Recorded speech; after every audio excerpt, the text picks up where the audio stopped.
Could this be the end of Lizzo? Possibly. Hi everybody, how's it going? My name's Knaxel, thanks again for tuning in. Today I want to talk about Lizzo's new album, Bitch, Madonna's new album, Confessions Part 2, and we're going to talk about the World Cup a little bit. Three very weird, intertwined topics. Let's get into it. Thanks so much for stopping by. Make sure you hit that like and subscribe button. Let's go.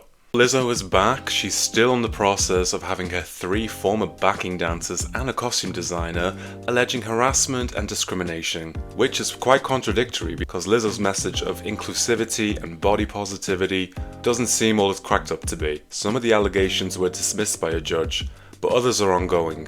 Lizzo has refused to settle out of court, saying, "I'm fighting the case because I know that it's not true." Yes, the woman who twerks in front of children can't possibly have anything bad to hide. And there was a certain appeal of this underdog approach back in 2019.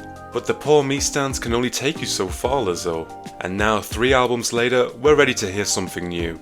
Lizzo has made it clear she doesn't know who she is. Bitch tries a bit of everything and ends up sounding like nothing. And there was a time and place for Lizzo, back in the late 2010s, early 2020s, which already feels like a lifetime ago. The body positivity movement had taken over. Healthier any weight was the mantra. Your feed was probably full of overweight people telling you to have that extra slice of pizza. Then we started to hear about these body positivity influencers starting to drop off like flies.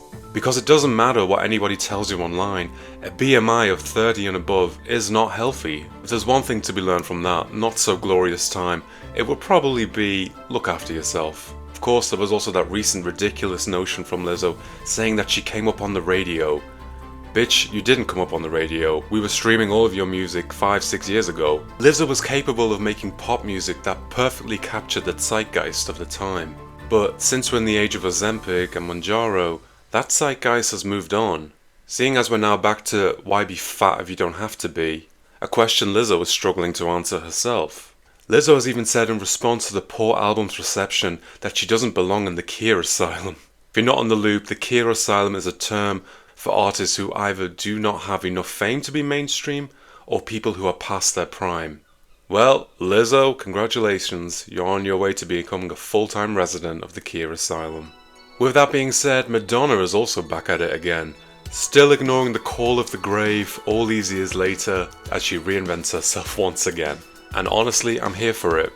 Confession 2, the sequel of Confessions from Hung Up Days over 21 years ago. It's not hard to see where the inspiration for Confessions 2 came from, namely the Celebration Tour of 23. What makes Confessions 2 work unlike Madam X or Rebel Heart is the simple fact that Madonna is trying something new.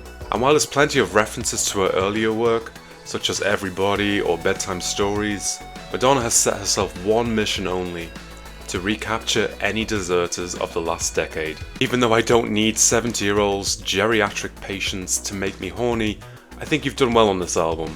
The album Confessions 2 is a standout album, and even though it was quite hard for me to understand what Madonna was saying because of her multiple Botox injected lips, I think I got the gist of it.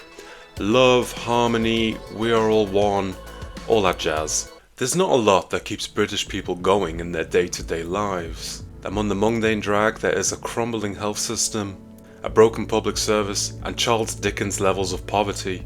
But if there's one thing that spikes national joy, it's gotta be the win of England over Congo and Mexico.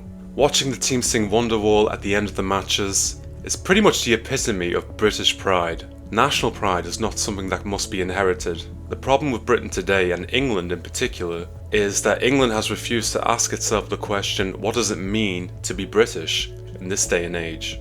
Should it be ashamed of its past? Above all else, who belongs to Britain? While tech billionaires and politicians try to tell us that Britain is irreversibly divided, the England football team tells a very different story. Why do you think Trump and Musk are not at any of these games?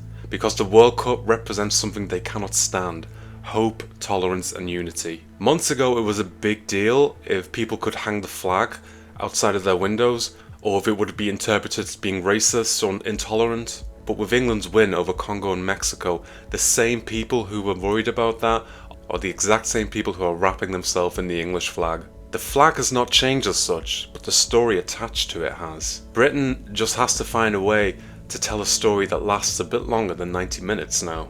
That's all I've got for you guys right now. Thanks so much for tuning in, and I'll see you on the next one.